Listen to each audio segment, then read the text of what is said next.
What I found through years of not only being here, but just also selling pricing and selling rates is that the second that we put the ball into their court, they're 99% of the time, they're going to talk about price. But if I were in your shoes and I got that same conversation, right? And the person said, you know what, I saw an advertisement at 3.75, I just want to know if I can get it. The ideal response would be, perfect, let me help you get that. And I'm gonna send it to your Gmail account. So they're assured. Right. I'm not giving them any friction as opposed to telling them, well, to be honest with you, because now they're not really interested in the conversation anymore. Okay, gotcha. Does that make sense? Gotcha. They feel, if anything, in so many words that you can't give them what they want. Does that make sense? All they hear.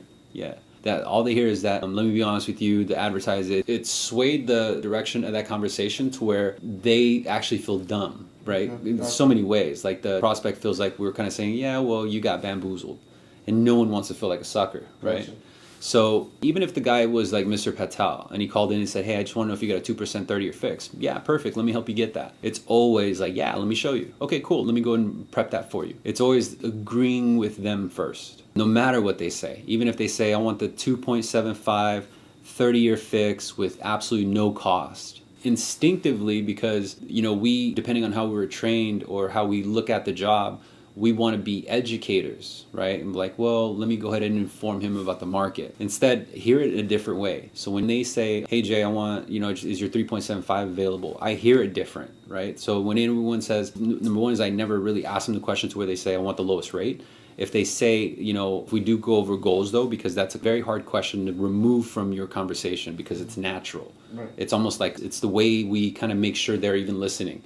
Right? Like, what do you want to do? Which is important to switch up the intro to a point where, you're almost saying like, hey, before we go any further, let me just make sure you're in the right place. You're removing their guard. Now you have them opened up so that you can move straight in for the exact desire. But if you want to say, let's say if you catch yourself to where you do ask again, like, hey, what's your goal today? And they do say, hey, I just want a lower rate. Hear it in a way that they're telling you they just want savings, right?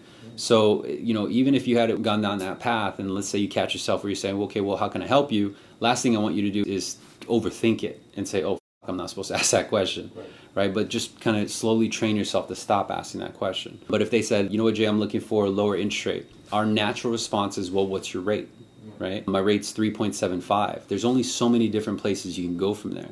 So if you do ask them, well, what's your goal? I want to lower my interest rate. Okay, got it. And with regards to your mortgage payment and your mortgage loan, is that the only thing that you pay on your credit report or their revolving debts? That's a perfect way to kind of merge into other debts, right? Because when you're aware that the market isn't a rate and term market anymore, it's more about debt consolidation, we got to kind of make sure that they even fit within that cookie cutter shape, or we got to move them. Make sense? So that's the only thing that I would really recommend is just watch out for putting the ball in their court and guiding them straight to the process.